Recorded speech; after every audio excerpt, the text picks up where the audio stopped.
where ideally everybody can do probability without knowing anything about the mathematical technicalities, but just by wanting to reason conceptually. So we are setting up this framework. I was not the one to start this idea, but I'm contributing now. And we already can, I want to say, brag about having quite an amount of probability theory done that way. So here's the structure of my talk. We're going to talk a little bit about the idea of randomness, and also to specify what I mean by randomness in the rest of this talk. Then I'm going to present you a little bit of the theory, give you an application where I think the abstract framework really shines, which is in situations of symmetry. And then I want to talk a little bit about a work in progress. So my personal philosophy is that abstract math should be applied twice, or at least I want to apply it twice, in the sense of not just apply it to the rest of mathematics, but find an even more concrete application. And so I want to talk about a little bit about how we're trying to apply this then to deep learning. It's a work very much in progress, so I don't have very much to tell you, but I would really like to tell you at the very least the idea of it. So let's get started. What is randomness? You have probably all heard the following sentence, which is actually not due to Einstein. Insanity is doing the same thing over and over again and expect different results. This is attributed to Einstein, but it's actually not from Einstein. I don't know who's the original author, but it's very Einstein-like if you think that he didn't like the randomness of quantum mechanics and so on. So I don't think this is a good definition of insanity, if there is one at all. I think, though, this is exactly what I would like to take as a definition of randomness. So I want to say that randomness is exactly doing the same thing over and over again and expecting different results. All right? So let's start by giving an example, and please pay attention to that example and make sure you understand it, because it's going to be used throughout the talk. So suppose we have a function that takes an integer and gives you an integer, so a natural number, if you're a mathematician, which does the following thing. You flip a coin. If you get heads, you add 2 to your number. And if you get tails, you add 3 to your number. All right? So you would say this contains some randomness, this function. How do we make this mathematically precise? All right. So one thing that can happen, maybe I should ask, can you see my mouse pointer? All right. So suppose we feed the value 1 as input to our function. All right. We flip our coin. Suppose it's heads. Get the result. So we have to add 2. And then copy our result. All right. So we get 2 and 2. And these two things are guaranteed to be the same. So we don't know what we get, but we know it's going to be the same, right? Because we have to add 2. If instead we do the same thing, but first copy the input and then apply our output, you see that it might be that here we roll a heads and here we roll a tails. So it might be that instead copying the input and applying the same process twice, these two things may differ. All right? If you want, because of randomness. So one may say, all right, this is going to be less of a problem if we repeat our experiment many times, but that's actually not true. But if we repeat our experiment many times, you see that here, sometimes we roll heads, sometimes we roll tails. But if we roll heads, these two may be either 2 or 3, but they're guaranteed to be the same all the time. They have perfect correlation. While on the other hand, here things may get different or the same depending on how we roll our heads or tails. Now, has everybody understood this example before I go on? Or are there any questions? All right, so what's the relevance of this example? Okay, so what we did is that we developed a mathematical formalism where the diagrams I just wrote are not just to help our intuition, but they are actual mathematics. Are mathematically precise, can be used in equation, can be used in calculation, and can be used to prove theorems just by manipulating diagrams like this. So whenever we have randomness, in terms of information processing, we want to say that the left-hand side and the right-hand side are not equal, and that's what is randomness. Now, before I move on, I want to say randomness might have many meanings. Slight synonym, but not exactly the same, is uncertainty. So what might happen here is that we either consider the coin as being a truly random object, imagine like spin of an electron in the quantum case, or sometimes we can consider that as an uncertainty coming from our ignorance. You know, if you knew everything about the coin, about the initial state, about the physics, maybe this is not truly random, okay?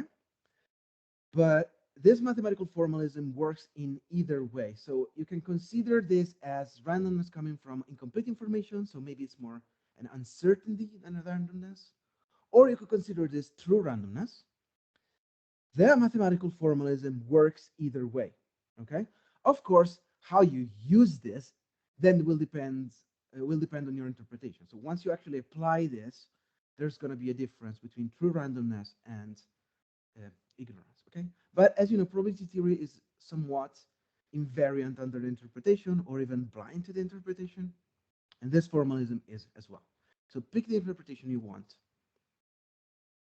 The important thing here is that we start from the idea is that doing the same thing twice, you might get different results, maybe because there are some aspects that each time you cannot control or cannot know, or maybe there's something true in nature about randomness. The math is the same. Sorry, can I ask a Yes? terminological clarification? Because the way you, of course, randomness is very difficult to define, right? Mm-hmm. But your characterization, the word I would use for that is not really randomness, but variation as it comes through biology.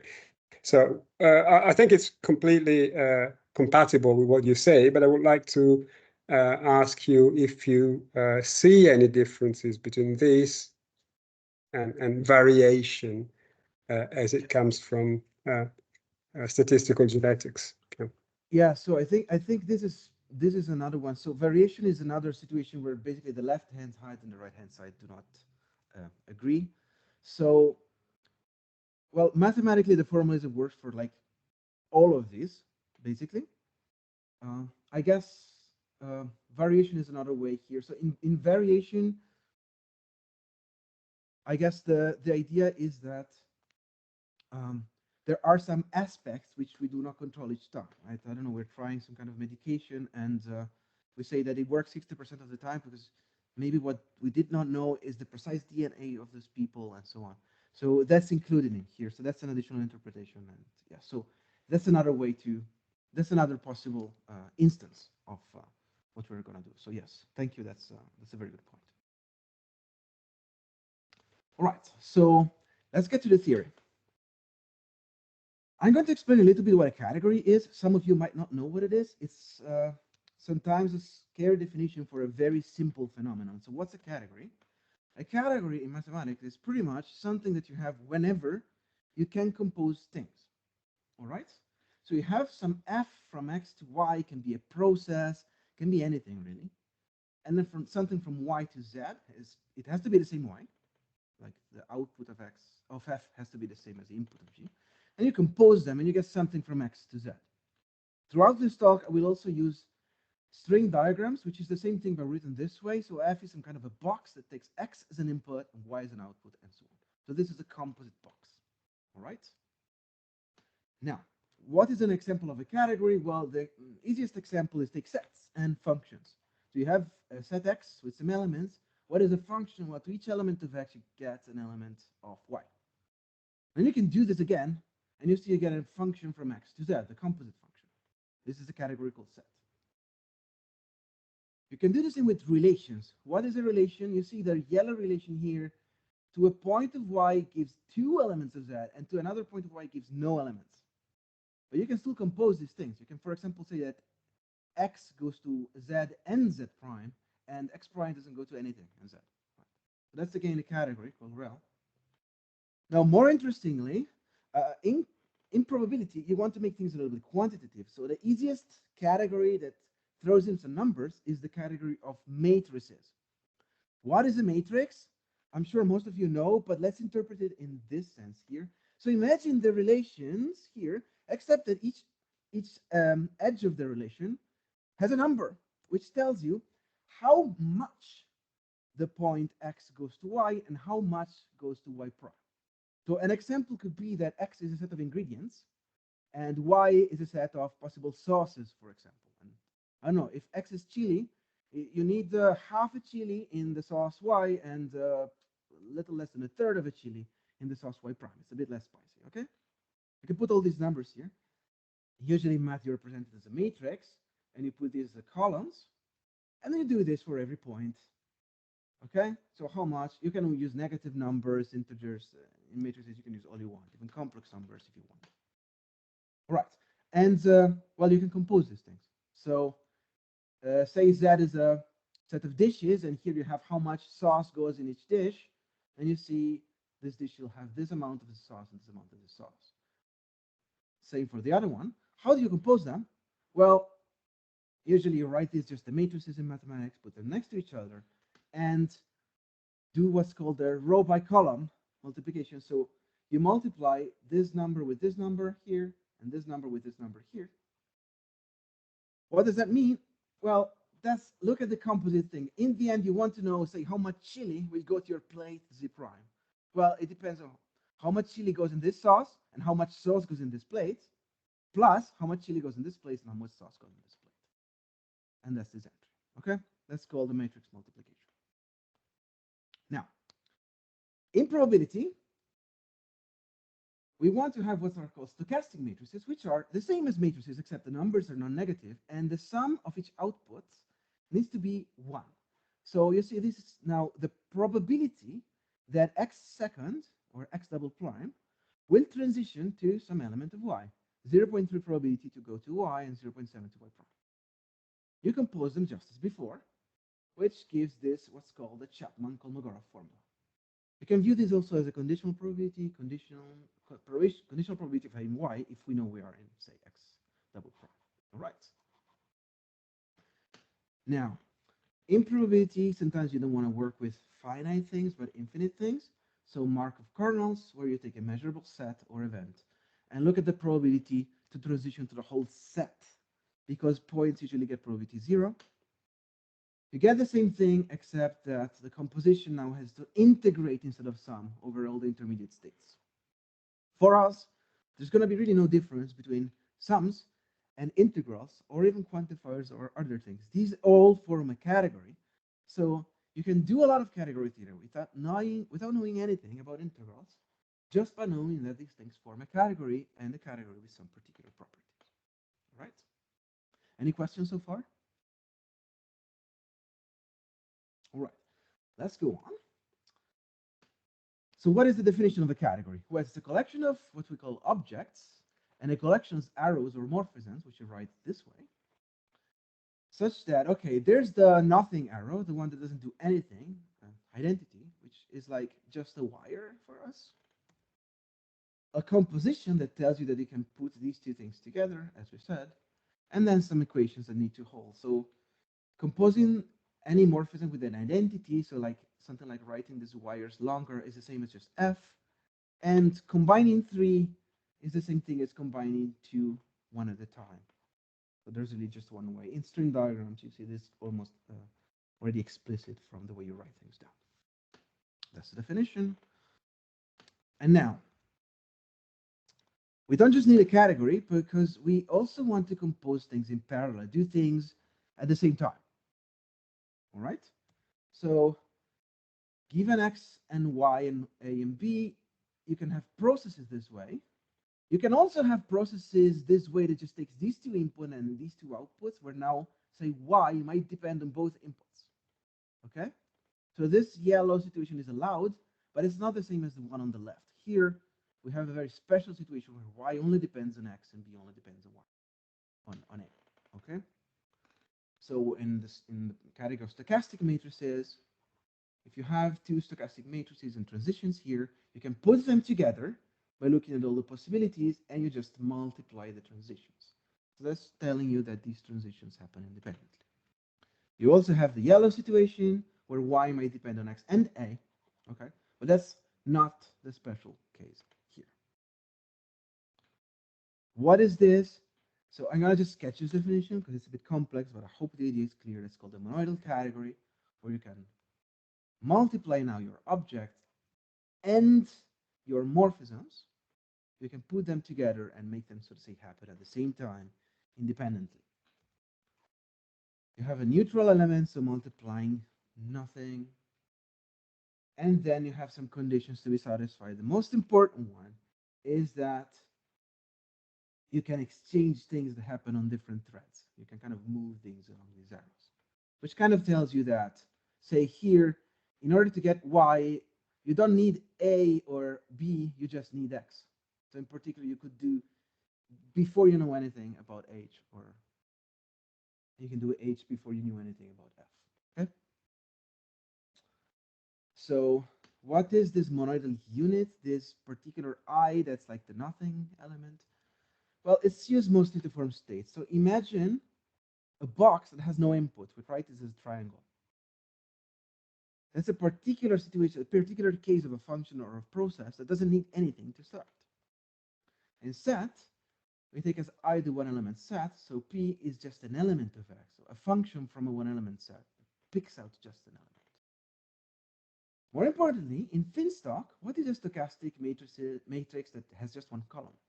Well, it's a probability distribution, you see, because how much we have of X from, well, whatever we have, the only thing we have. That's the same thing as a transition from one possible, like I don't know, universe or state.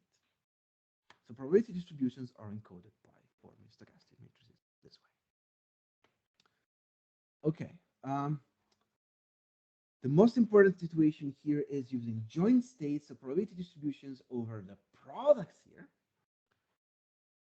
which may or may not display some correlation or interaction. So sometimes this joint state is the product of just a state on X and a product of just a state of Y. So the probability is the product of the probabilities. But sometimes it is not. So this situation here is more general than just the product. Okay? But in this framework, we can talk about when things are independent and when are not. More of that in a moment. I just want to ask, is there anything not clear so far or any questions anybody has?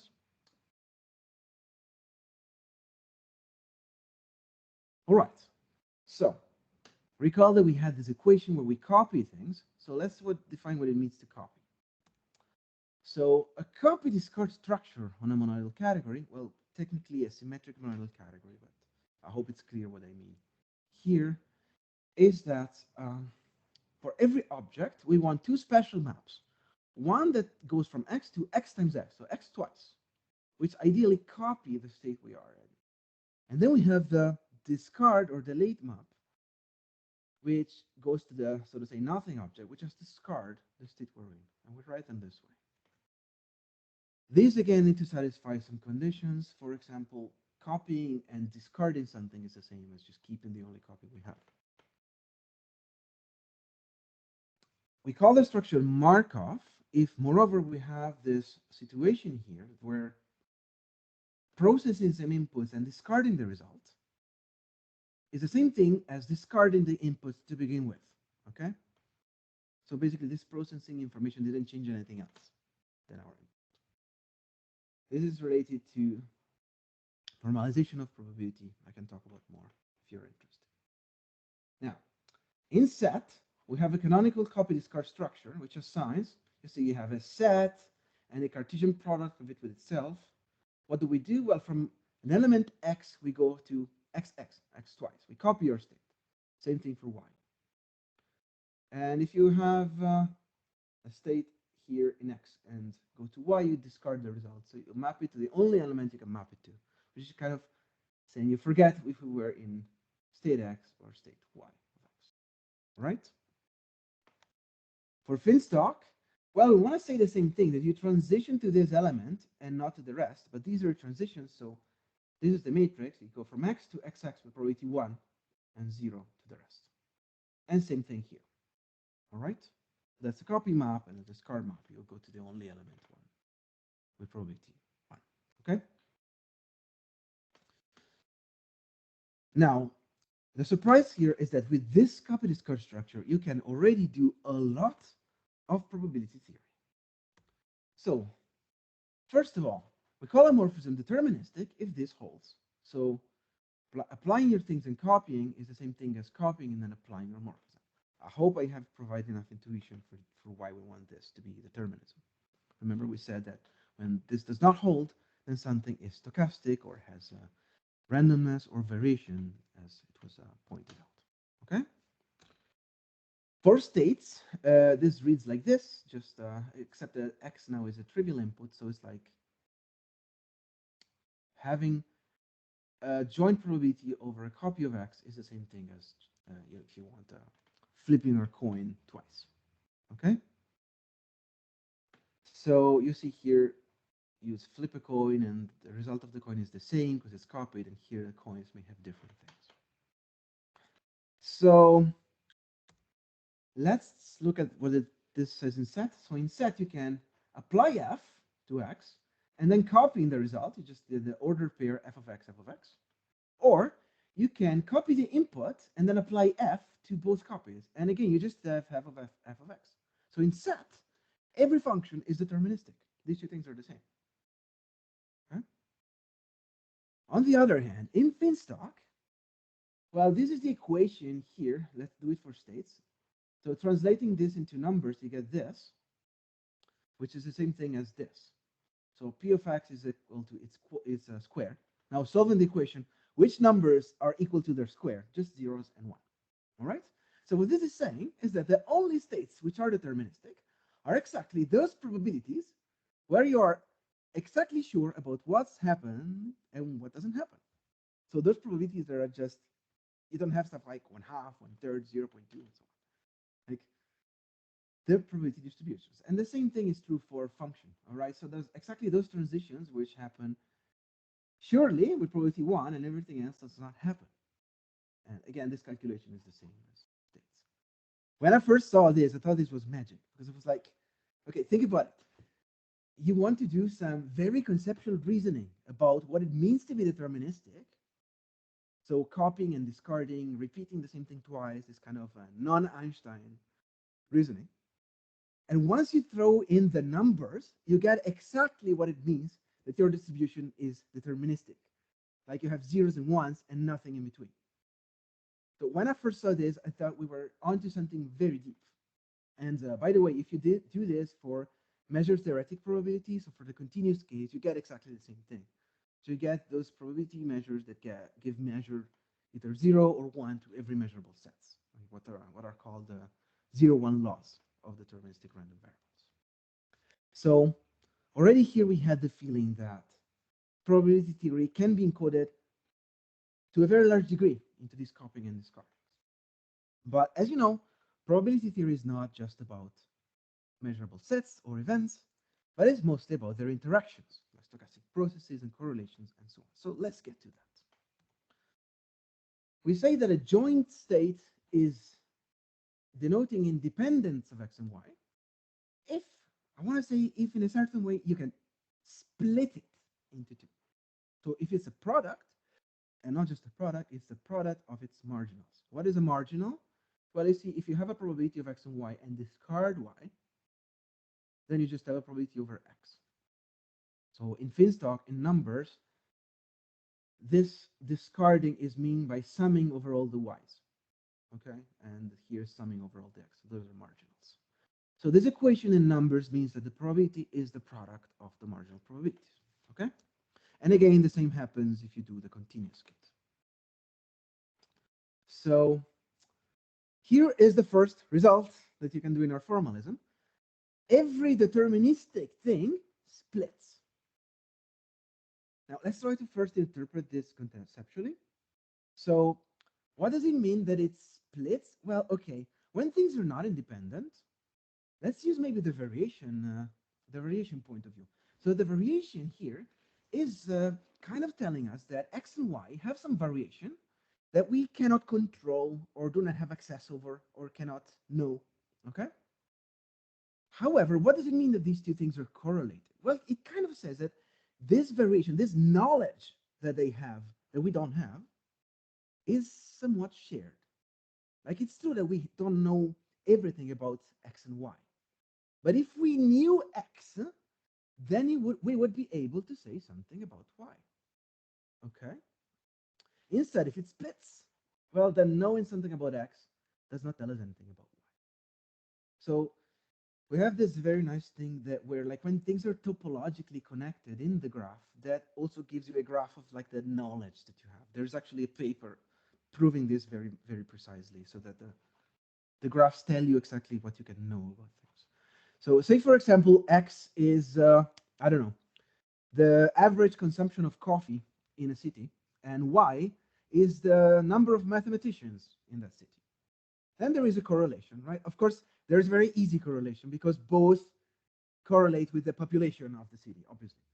But um, so if you know how much coffee is consumed in the city, and say it's a very large number, and you probably expect there are uh, quite a number of mathematicians in your town, right? So knowing something about X will tell you why, but in a deterministic situation, there is no hidden knowledge. In a deterministic situation, there's no variation. You know everything already, okay? And so there is nothing that you can learn about Y if you know X. You knew everything about Y already, okay? So whenever things are deterministic, they always split. There's nothing you can learn in addition about Y by knowing X, because there's nothing to learn, okay? So let's actually look at the proof of this proposition, which gives you an idea of how things are proven in our formalism. No numbers, nothing at all, just diagrams, and the proofs, once you find them, tend to be extremely short. Here's the proof. So this is the same thing as, remember, copying X and discarding one of the copy, and copying Y is discarding one of the copy, one of our actions. But now, since P is deterministic, copying the outputs of P is the same as doing P twice. And keep the discard there, right there where it is. And so this is also equal to this. And now this, you see the left-hand side and right-hand side are exactly the same thing. So every deterministic thing splits just by graph manipulation. All right? So what does this tell us? Well, first of all, that in set and function, there are no correlations. Right? Everything is a product, which makes sense. Remember a little while ago, here we were saying that the two things here, there's only one way of having pairs, right? There's no correlations. And that whenever instead you have things that are not deterministic, and you suddenly have this phenomena of things possibly not independent, correlations, stochastic interactions. Inference is possible, which is the whole point of probability theory. Like probability theory is not just about describing things, but it's about making predictions, situations of randomness. So the idea is that things in general do not split, and we want to use this to our advantage. Okay? All right. So we said that whenever things do not split, X gives us a knowledge about Y. Sometimes you can turn that into a morphism, and that's called a conditional distribution. So you have a joint state here. A conditional, when it exists, is a morphism from X to Y, which kind of walks this P in a sense backwards, like in a U shape. So such that if you have your joint distribution and discard Y, so take the marginal, then you can recover Y by applying this conditional. In numbers, it's this, like it's some kind of base formula, or this is usually like whenever P of X is non-zero, you can recover this red thing by dividing white by blue. Okay? So if you write this for the case of Borel-Stokes, so for the Cartesius case, it gives you this complicated thing with the integral, which turns out is exactly a regular conditional distribution, which is the measured theoretic version of conditionals, the ones that you get doing conditional expectations. So the one that does not give rise to any paradoxes. You know that conditioning, if you don't do it carefully, you run into paradoxes, division by zero, and so on. So here you don't get any paradoxes. So it automatically gives you the right version just by, again, manipulating the right string diagram. Okay, and it's all about trying to get knowledge about y whenever you know something about x. All right. So I'll stop with the theory here. Here are some theorems that we proved just by manipulating diagrams, just by proving things moving boxes and wires around. There are a lot of cornerstone results of probability here, in particular the Definetti theorem, but there's more, 0-1 laws, and so on. We are working currently also on the law of large numbers, which is, I want to say, is the last of the big ones that are still that still remain to be done. But I hope to be able to tell you more in the near future. Okay. In case you wonder, all these things are proven just by manipulating boxes and wires in the way I just showed you. Sorry, just a quick clarification. When you say Yes. definitive theorem, which one do you mean? Do you mean the representation theorem? The one about exchangeability. And Okay, I'm going to actually representation. say a Yeah. little bit more about that right now. No, no, no, it's just that there are several interesting theorems That by is definiting pro. So yeah, very true. representation theorem. Good. Very true. Probably, yes. Yeah, Also by thank you. Hewitt and Savage, there's actually more, including a version of Definity's theorem. So yeah, I mean the one about exchangeability. Yeah, thank you. Okay, so that's the end of the first part. Any questions before I move on?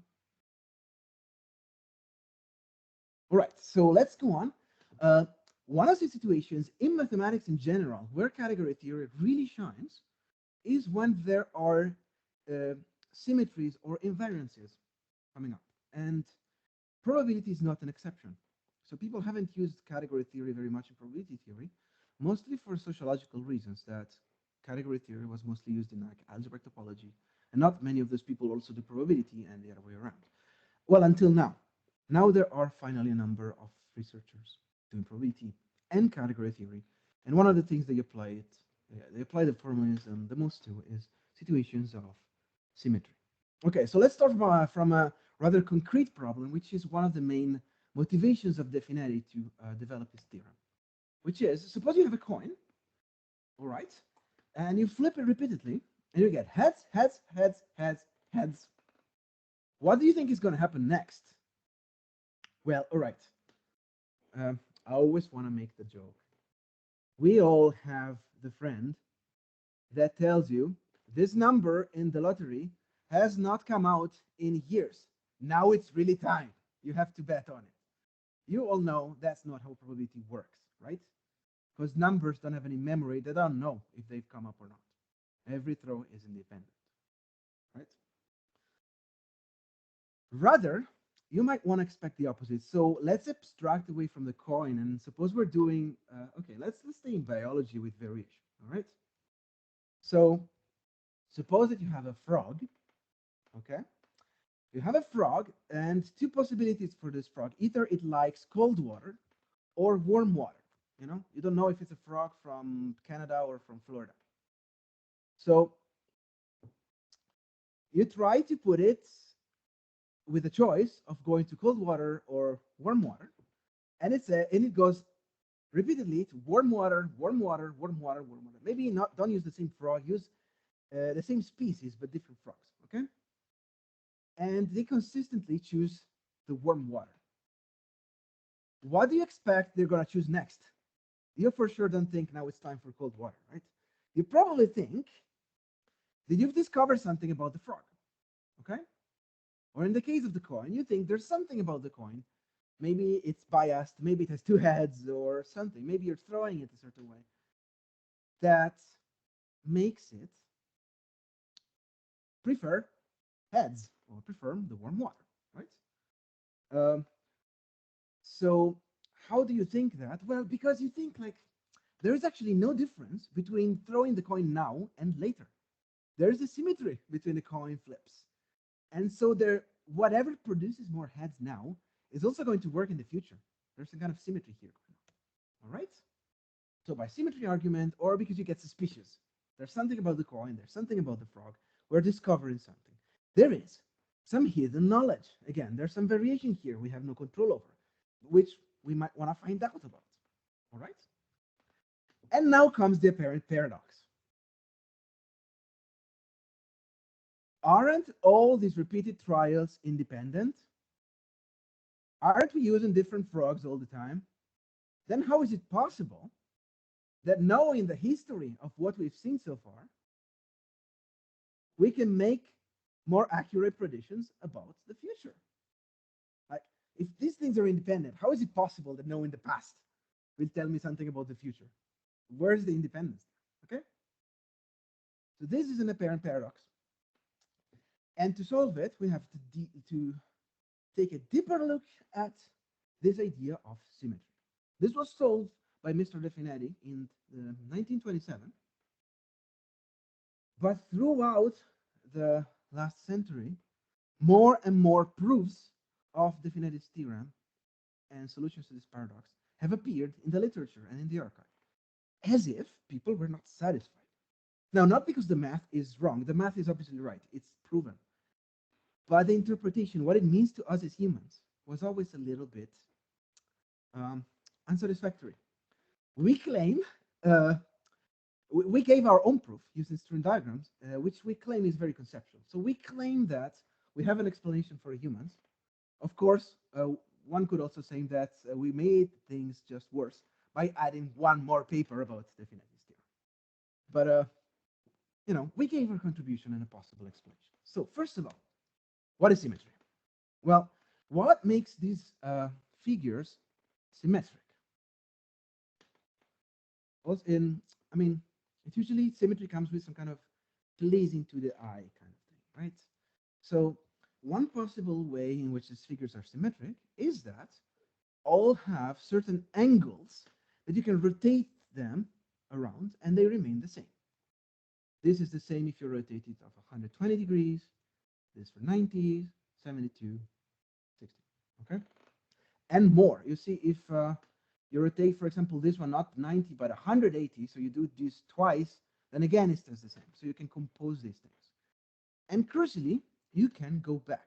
So this is not, we're not breaking these figures apart. We're not deleting them. So all these situations are reversible.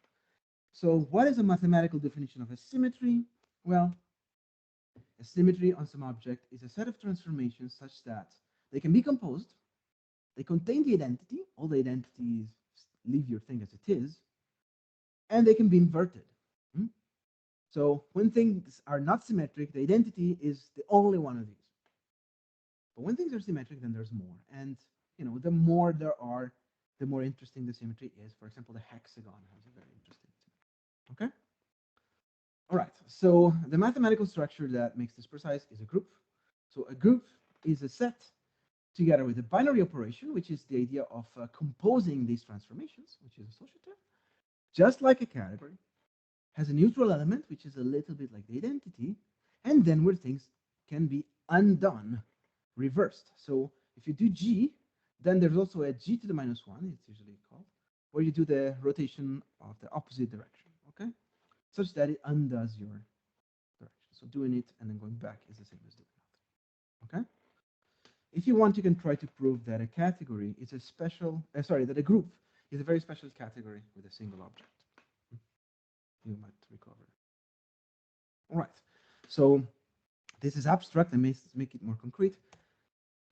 If you have an object in a category, then an action of a group on your object consists of, well, for each element of the group, for every abstract description of your symmetry, an actual arrow on X, which actually transforms your object, okay?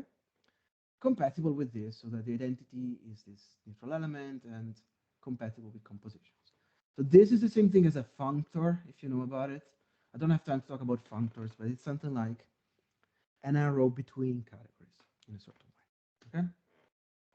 So whenever things are not invertible or not this nice, that doesn't mean that our formalism doesn't work. It actually, our formalism is much more general. You can talk about functors. Groups are just a very particular, nice and symmetric case. But as you know, in real life, things are not always very symmetric. When things are kind of like this, but not quite, our formalism still works. Anyway, so in Finstock and in Borel-Stock, you can prove that, again, by just manipulating boxes, every group action is deterministic. This is not the case in math. And this is has to do with the fact that probabilities are not negative. but you can also just play around with string diagrams and see it for yourself. Okay. Um, so you have a group, which is a prescription of some symmetries, and these then act concretely as transformations of your object. All right. Now, given an action of a group on a particular object, a cone over the action is a morphism, which makes this a cone. So you have, for all g's in G, you have a bunch of arrows from x to x. You have to imagine here not just this arrow, but all the arrows. And F is such that doing F and then applying one of your symmetries is the same thing as just doing F and none of your symmetries. Okay? In category theory, we say that this diagram commutes, meaning that whatever path you choose in this diagram, it only depends on the endpoints. You see, you can go from A to this X on the right in two ways, apparently, but these two ways are actually the same. Okay? So let's look at an example. Suppose that X is our triangle and our G's are these rotations. Okay?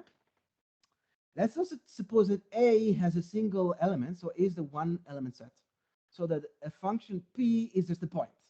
Okay? So see, a priori, a point like this red point here, you map it into X, then rotate, and you see it goes down here. Okay? So mapping it here and mapping it here is not the same thing. They differ by a rotation. Okay? Which point would give us instead a cone? The center. The center, you see, is an invariant point. If you rotate, it stays where it is. Okay? Now, let's do this in Finstock. You see, in Finstock, you can have P's now are distributions. Remember, morphism from here are probability distributions. And you have probability distributions which are not on the center, but which are still rotation invariants. This is a symmetric distribution. It's not on the center. It has three non-invariant points, but with equal probability, so that when you rotate, this distribution stays the same. Okay? So invariant distributions are increasingly important. And now, a cone over an action is called a limit or a universal cone if, in a certain way, every cone comes from that. As in, so here's the definition, for every other cone, there is a unique morphism here such that this triangle here commutes. So P is the same thing as doing here. So what does this mean? For sets, this is like saying that L is a set of invariant points. Like if you have an invariant point of X, come in this way, well, then this really came from here. It's really an element of L, okay? So all invariant points, how do you talk about all invariant points or all invariant measures? Well, you look at the limit cone of this action. And indeed, in Borel-Stock, that's the same thing. So you get invariant probability distributions here, okay? Technically, you get ergodic probability distributions, which are like some very special invariant ones. But then you using categorical composition, you can prove that classifies all invariant ones. It's like a minor point. You can think of L as containing really all the invariant distributions, okay? All right, so now, if Xn is a Cartesian product of infinitely many copies of X, what does it mean? X is a set of infinite sequences. Not the usual Cartesian product would have tuples or triples. Here it had all of n, so it's like infinite ones. Okay. So if X is this set of like heads and tails, then this is a set of sequences of possible outcomes of our coin: heads, tails, heads, and so on. Okay. It's a set of all those. And in there we can look at infinite permutations, which sometimes are called finite permutations to make this more confusing. Or, well, things in here that reorder some entries, okay? Where you reorder only finitely many things. After a certain while, you just keep things as it is. But this limit, this cutoff is like arbitrarily high, okay? These form a group. These are symmetries. You can look at all these sequences and look at these transformations that just shuffle or reorder all the entries, okay? And then you can look at the measures on these sequences that are invariant under them. Okay? So an exchangeable distribution is a distribution that's invariant under all these permutations. An example is the coin flips we were doing before. Let's make this more precise. So remember we were saying that if I throw the coin now or later and now, there is no reason why the probabilities will differ, because the coin is always the same, and so on, right? And the past coins do not should not influence future coins. So let's look at what happens here. So first of all, there is a very special morphism which in some sense turns on the randomness. So if you have a probability distribution, imagine a coin, then you can sample and get a random outcome of your space. So if you have a distribution over heads and tails, say half and half, then you can randomly get an actual element of x, either heads or tails, for probability 1/2. Okay? And we do this many times. What does it mean we do this many times? Well, we keep the same coin, we keep the same distribution, and now sample very many copies. Copy, copy, copy, copy, and you get a bunch of x's here, x and this. This map gives us a cone. Okay? Now, what does De Finelli's theorem says?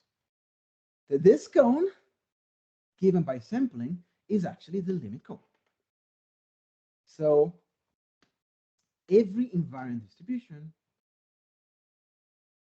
factors through this, making this diagonal commute. So what does it mean, this diagonal commute? Here, this triangle means that every p is actually writable in this form.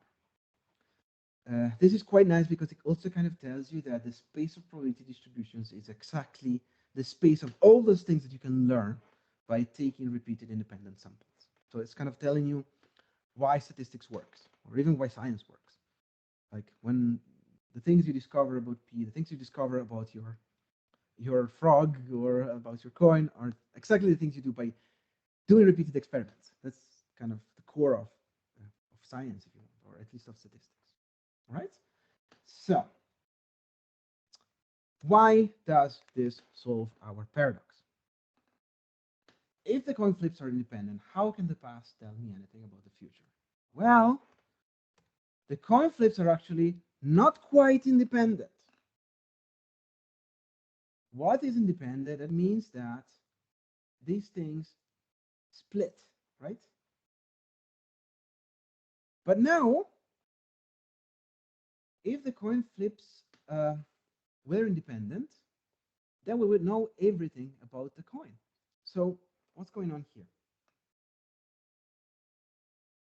There actually is some information that's hidden from us about the coin or about the frog, right? Which water it prefers, or what's the bias of the coin. And that information is not only hidden from us, so there's some non-determinism, but it's also shared among all these x, all the outcomes. In other words, they share some information that is hidden from us. They are correlated. There is something to discover here. What is the thing to discover? The bias of the coin. What is the information that all these coin flips share? Is that it's the same coin. Okay? So let's check our coin very carefully. And maybe let's see that the coin is actually perfectly unbiased. Well, then this series of 1, 1, 1, 1, 1 was just lucky. What do we expect next? Half and half. Let's check our frog carefully. Let's look what species it is. Well, it's from Florida. All right. Then we know what's going to happen next. All right. So if we learn the distribution, if we learn the bias of the coin, if we learn the preference of the frog, then this U becomes deterministic. Then we finally know everything about this red thing. And remember, deterministic things split. It's the proposition we proved. Right? If this is deterministic, it splits. So once you know the bias of the coin, once you know everything about the coin, then your flips are independent. Okay? So some uncertainty about the coin together with symmetry does not give us independence. It's not enough. We have to learn the bias of the coin, and that solver paradox. Okay. All right. That's Sorry, when can I ask a quick question yes, here? yes. So I was about to what ask you a question. happens here if you do one flip of 5 coins? Well, it depends on the distribution you have, but here, No, no, the information you have. So the information it's just, I'm not changing the information. The only thing that changes, so the coin is the coin that you had before, right? Instead of having one, you have 5. And instead of tossing 5 times one coin, you toss one time 5 coins. So right, five would you different get, coins. sorry? Five different coins. Yes. Okay. Well, okay. Then again, it depends on your knowledge. So if you know all the coins are unbiased, if you know the distribution of each coin, Yes, but you never know that a coin is unbiased. that's the You thing. can, Then it's more complicated because if the coins are possibly biased, but you know that they all have the same bias because maybe they come from the same factory, then you have some knowledge that they share that you don't have. Or it could be that they all have possibly different biases. So you don't know each bias singularly. And in that case, then you get at each time different symmetries. yeah, so the reason I'm asking is that I don't really understand, maybe it's my really misunderstanding here, but I'm not really understanding what you mean by independence here, right? Because the sort of accepted definition in this situation would be exactly that the two situations we're describing are completely undistinguishable. So you toss one coin 5 times, is stochastically the same as tossing 5 coins one time, that being the definition of independence, right? But of course, independence you can never establish from the process. Independence can only be a modeling assumption, right? There's no way you can prove independence. And since there is no way you can prove independence, there is no way you can reason about a bias which is not known to you. So the idea of an unknown bias, you can say this in words, but it doesn't have any mathematical meaning. So my impression, but of course this might be that it's just my misunderstanding, is that in your system, the two situations must give you the same answer. Otherwise, you're not capturing the probabilistically accepted notion of independence. I don't know if my point is clear. I, I don't know if I understood correctly. Please tell me if you think I have. Yeah, sure. So um, there is a slight difference between tossing the same coin 5 times or tossing 5 unknown coins, because if we toss the same coin 5 times, then the bias of the coin is the same those 5 times. Instead, with 5 different coins, they might have potentially different bias. That's why I was asking if all the coins Yes, have but the same the factor. bias makes sense only if you know it, right? So the notion of a coin being biased, I mean, Mm-hmm. so the idea is not uniformly distributed, right? Mm-hmm. So it makes sense only if you have a distribution which is alternative to the uniform distribution, right? So Yeah. if you don't know the bias is not there. That's what I mean. So Yeah. what we're having here is that this U gives us a distribution over Px. So this is a probability distribution over the possible biases. So in some sense, this is modeling our uncertainty. If one is Bayesian, one could call it our prior, but it's not necessarily Bayesian. Like this can be this is somewhat uh, uh, insensitive to the interpretation. But so U is the distribution that one could model in that the model gives to the bias of the coin. So what's happening here is that if the bias of the coin is itself random, but we know the distribution. So what's going on here is that we don't know the distribution the coin is going to follow, but we know the distribution that the distribution of the coin is going to follow. Given that, then the outcomes are conditionally independent given the distribution. But that doesn't make them unconditionally independent unless U is deterministic. So unless we are extremely sure about the bias of the coin. So it's all about our model. Like, so if Right. our model gives us perfect knowledge about, gives us we model the bias of the coin as deterministic, we are sure about the bias of the coin.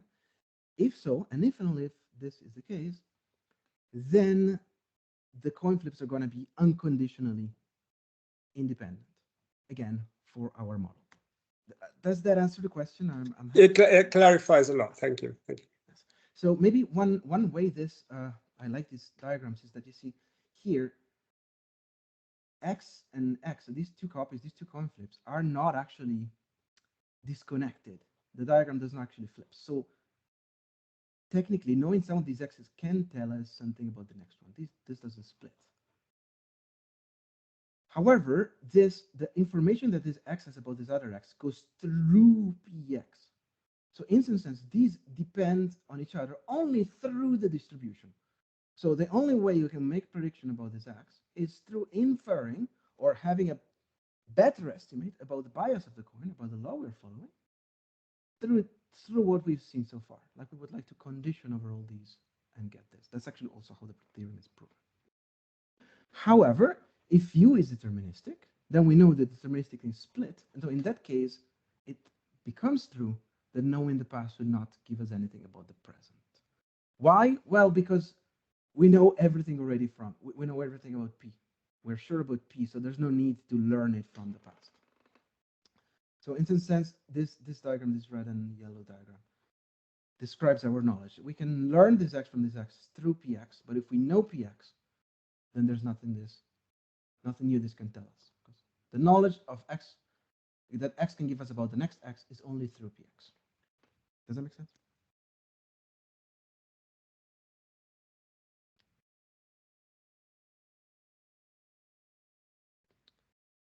All right, so let me just sketch the last thing I want to see. This is going to be very fast because it's a work in progress. I just want to tell you the basic idea of what's going on here. So first of all, let me say, when we deal with real-world applications, or as I like to call them, applications of applications, we have to keep in mind that things are approximate, right? So we have models and things follow our model. Real numbers are never actually real numbers when you're in a computer, and so on. It is important to keep in mind things are approximate, and it also always is important to make sure that your approximation is good enough. However, we have to be careful not to make the mistake of throwing away the model just because in the end the real world is approximate. It is important to keep in mind to not lose track of the thing we want to approximate, okay? Of the perfect thing that will never actually happen, but that doesn't mean you have to forget about it. You know, for example, if you're building a house, you usually use Euclidean geometry. You have rectangles and lines and squares and so on.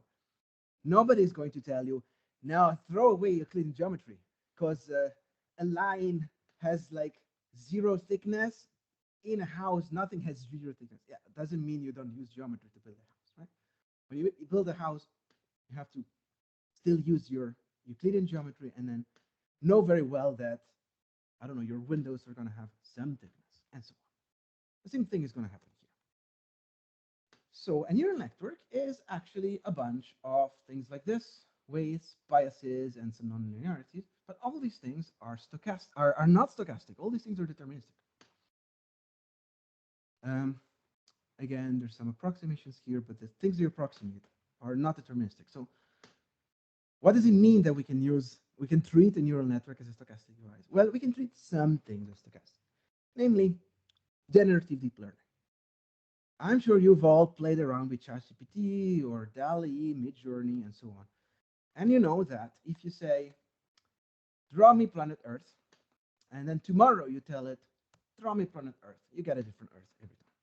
So according to our definition, this has randomness, okay? And one question is why, and second is, isn't this a little bit cheating? Well, okay, let's answer why, and then let's also say why it's not cheating. What's going on here? So first of all, generative AI was born in image enhancement. I don't know if you've seen these things like CSI, where you have something unfocused and they say like sharpen, enhance, and suddenly you have something very well focused. You know, you always say, well, that's not how focus works. But how do they do this? Okay, so you tell to a neural network, okay, this is what I know about my image. Now clean it using the previous knowledge that it's Earth. Well, the thing is, through training data, our network has a lot of things that it's learned that they kind of look like Earth. Okay, there's some things we learn, and there's a kind of a, usually it's called some manifold of things that look like Earth. Then we have our unfocused thing, and what the algorithm gives us is the closest thing to our input in our manifold of learned things. So this is not one of the training data. This is something similar to the training data. Okay? So sometimes this happens. This is said to hallucinate an Earth. That's the closest to this. All right? And then when I say draw me an Earth from scratch to somebody like Midjourney, what really it does is that it cooks up some noisy image and tries to pretend it's Earth and tries to find the closest thing to our noise and hallucinate an Earth. Okay? If I do the same thing tomorrow, then we will use a different noise, and the closest thing to that noise is going to be some other thing that looks like Earth. Okay? So what's going on here is that we have some noise generator, which is stochastic or usually pseudo-stochastic if it's done in an actual computer, fed through a deterministic algorithm, and that gives our output. Okay? Now, our question is, well, is this actually not true randomness? Well, let's look at our example. Remember, we flipped a coin, and we had a generator of noise flipping the coin. Then we added it to our input, and that's a deterministic operation. Okay? That's actually how every random thing is generated in a computer. The only thing where it's not quite true randomness is how the noise is generated, because it's really hard to write code that actually generates something truly random. Usually it uses the clock, like the time where it's generated, or of course there's like also, if you want to do cryptography, you don't want to use that, something more secure, you could use an actual quantum source that gives us something more random, or something from physics, noise from the environment, like from the microphone and so on. Okay?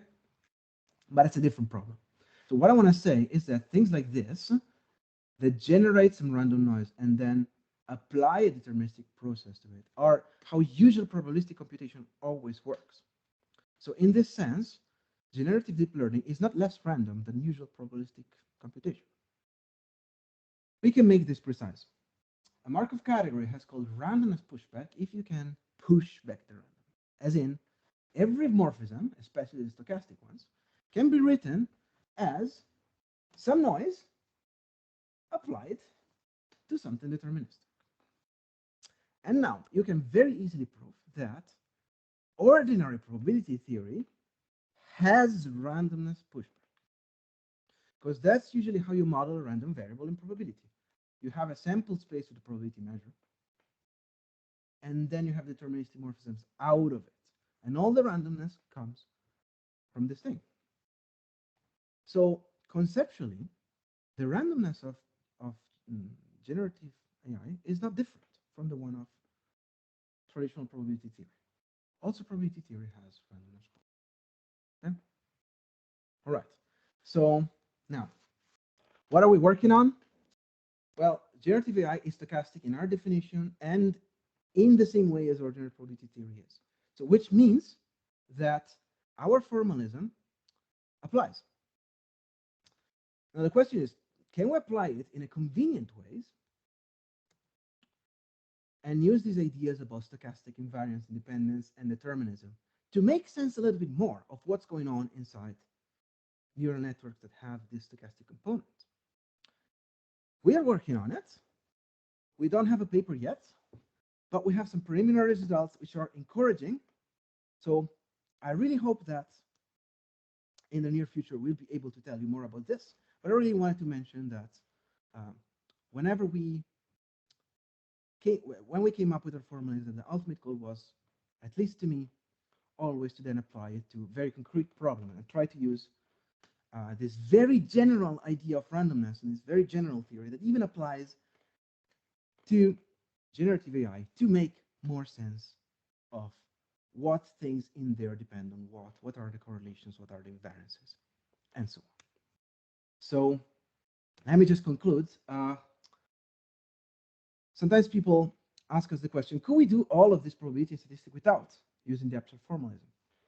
I want to say, well, in principle, yes, you can, right? You can always get rid of a layer of abstraction if you want to. Did people discover our things without using category theory? Well, no. So, of course, sometimes we recovered some old results on purpose, like definitive theorem. We wanted to recreate it. But we have some new things that people did not do in parallel to us without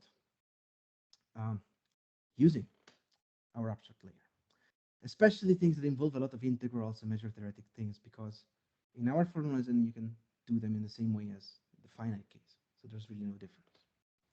So to maybe go a bit more abstract, is doing categorical probability doing pure math in the sense of math as art, like because it's pleasant or because just to chase some aesthetics, or is this a technology? Is this like something that's ultimately useful and needed? Well, I want to argue that there is something between art and technology that's always, not always, but very often overlooked, which is design. Design makes technology usable by humans and is still looking at things like aesthetics and how things are somehow composed and how much they make sense to us and not just to the technical thing. Can we do without design? Well, again, in principle, yes. Are we doing it without design? No. So categorical probability is between pure math and abstract math in the following sense, like it's not quite math as art, it's not quite math as technology, but is math as design.